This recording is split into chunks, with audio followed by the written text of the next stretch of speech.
Hello दोस्तों, आप सभी का स्वागत है आपके अपने YouTube channel the star classes पर और द स्टार क्लासेस के फेसबुक पेज पर। तो आज के इस वीडियो में आप लोगों को क्लास 10th मैथमेटिक्स चैप्टर समांतर श्रेणी यानी कि AP, class 10th mathematics chapter क्या कहते हैं समांतर श्रेणी, इसको शॉर्ट में एपी कहते हैं। इस चैप्टर में जितने भी फार्मूला, जितने भी सूत्र का यूज होने वाले हैं, सारे सूत्र को, सारे फार्मूला को इस वीडियो में आप लोगों को बता देंगे और आप लोगों को याद करा देंगे। तो आप लोग इस वीडियो में बने रहिएगा अंत तक। चलिएगा, तो इसमें आप लोगों को बताएंगे क्लास 10th मैथमेटिक्स समांतर श्रेणी यानी कि एपी। इस चैप्टर में जितने भी फार्मूला होते हैं, जितने भी फार्मूला का यूज होते हैं प्रश्न को बनाने में, सारा फार्मूला को इसमें देख लेंगे। तो देखिएगा, सबसे पहला बात जो आपका आता है, सबसे पहला बात आपसे पूछा जाएगा कि एपी का व्यापक रूप क्या होता है। एपी का व्यापक रूप, देखिएगा एपी के यदि व्यापक रूप का बात करेंगे तो एपी का व्यापक रूप जो होता है वो पहले ए होता है, ठीक ना। पहले ए हो जाता है, उसके बाद ए प्लस डी हो जाता है। कहने का मतलब पहला पद के लिए केवल ए लिखते हैं, दूसरा का पद के लिए ए प्लस डी लिख देते हैं, तीसरा का पद के लिए ए प्लस 2d लिख देते हैं, चौथा पद के लिए क्या लिखते हैं, ए प्लस 3d लिख देते हैं। ध्यान दीजिएगा, डी वाला में एक एक बढ़ते चल जाता है। पहला वाला पद में ए है, दूसरा का पद में ए प्लस डी है, तीसरा का पद में ए प्लस 2d है, चौथा पद में ए प्लस 3d है, पाँचवा पद में जाएंगे इसमें हो जाएगा ए प्लस 4d, फिर छठा पद में जाएंगे तो ए प्लस 5d डैश डैश, इस प्रकार से चलते रहेगा। यानी कि जम्मो पद कहेगा लिखे ले, ओकरा में एगो ए लिख देंगे, ओकरा में से एगो कम करके क्या करेंगे, डी लिख देंगे। पहला पद के लिए ए, दूसरा का पद के लिए एगो ए एगो डी, तीसरा का पद के लिए एगो ए दो गो डी, चौथा पद के लिए एगो ए 3 गो डी, पाँचवा पद के लिए एगो ए 4 गो डी, छठा पद के लिए एगो ए 5 गो डी। ये एपी का व्यापक रूप हो गया। उसके बाद देखिएगा, आपसे पूछा जाएगा एपी का एनवां पद, ठीक ना। एपी का पूछा जाएगा एनवां पद, एपी का एनवां पद, एनवां पद। अब देखिएगा, एनवां पद के लिए एगो फार्मूला आता है ए एन का फार्मूला। तो ए एन बराबर हो जाता है ए प्लस में एन माइनस में 1 इंटू में डी, ठीक ना। एन का मतलब होता है एनवां पद। तो एनवां पद निकालने के लिए एनवां पद का जो फार्मूला हो जाता है वो आपका होता है ए एन बराबर ए प्लस एन माइनस 1 इंटू में क्या हो जाता है, इंटू में डी हो जाता है।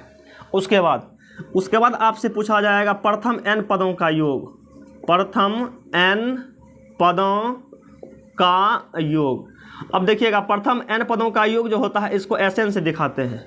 तो एस एन बराबर फार्मूला हो जाता है n/2 इंटू में ए प्लस में n/2 इंटू 2a प्लस में n-1 इंटू में हो जाता है डी हो जाता है, ठीक ना। एस एन का मतलब होता है योग। प्रथम एन पदों का योग कहेगा तो एस एन का फार्मूला लगाएंगे, एस एन बराबर n/2 इंटू 2a प्लस में n-1 इंटू में क्या कर देना है, डी कर देना है। देखिएगा, ये फार्मूला तब लगाएंगे जब क्या कहते हैं ए का मान और डी का मान दिया रहेगा। इसी का एक और फार्मूला होता है, इसी का एक और फार्मूला होता है, क्या कहते हैं, प्रथम एन पदों का योग। प्रथम एन पदों का योग जो होता है ना, इसका एक और फार्मूला होता है। इसमें लिखेंगे एस एन बराबर ये आपका हो जाता है n/2 इंटू में ए प्लस में एल। ए का मतलब होता है प्रथम पद, एल का मतलब होता है लास्ट टर्म यानी कि अंतिम पद।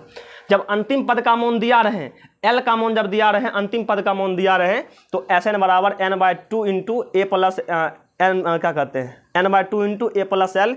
ये फार्मूला लगा करके भी बना सकते हैं। उसके बाद एक और आपको दिया रहेगा, आपसे पूछा जाएगा प्रथम एन प्राकृत संख्या, प्रथम एन प्राकृत संख्याओं का योग। प्रथम एन प्राकृत संख्याओं का योग कहेगा तो इसके लिए लिखना है n इंटू n प्लस 1 बटे में क्या कर देना है, 2 कर देना है। जैसे मान लीजिए कहेगा प्रथम 10 प्राकृत संख्याओं का योग, तो n का मान क्या रख देना है, 10 रख देना है, ठीक ना। कह देगा प्रथम मतलब कह देगा प्रथम 200 प्राकृत संख्याओं का योग, तो n का मान 200 रखेंगे और 200 प्लस 1 कर देंगे, गुणा करके 200 भगा दे देंगे, आंसर निकल जाएगा।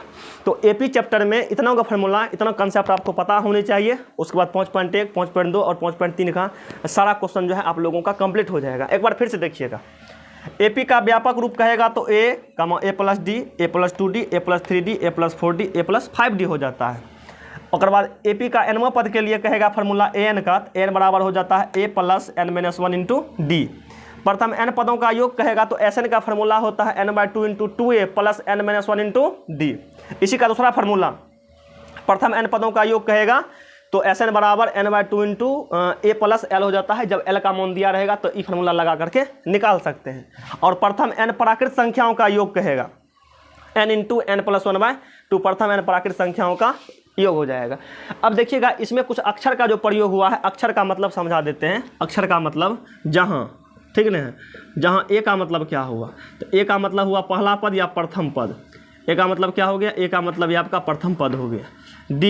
डी फॉर बोले तो डिफरेंस, डिफरेंस का मतलब सार्व अंतर। डी का मतलब क्या हो गया, डी का मतलब हो गया सार्व अंतर, डी का मतलब सार्व अंतर हो गया। आगे चलेंगे एन, एन का मतलब होता है पदों की संख्या। एन का मतलब क्या होता है, एन का मतलब होता है पदों की संख्या। ए एन का मतलब हो गया एनवां पद। एन का मतलब क्या हो गया, एन का मतलब हो गया एनवां पद, एन का मतलब हो गया एनवां पद। एस एन का मतलब हुआ कि प्रथम एन संख्याओं का योग, यानी एस एन का मतलब समझिएगा योग हो जाता है। एस एन का मतलब योग हो जाता है। एक आता है एल का मतलब हुआ लास्ट टर्म, यानी कि अंतिम पद हो गया। ये क्या हो गया, अंतिम पद हो गया। तो इतना आप सब लोग कंप्लीट कर लीजिएगा। बाकी नेक्स्ट वीडियो में आपको क्या कहते हैं, बुक वाला क्वेश्चन भी करवाएंगे। बताइएगा वीडियो आपको कैसा लगा। मिलते हैं नेक्स्ट वीडियो में बहुत ही जल्द। जय हिंद।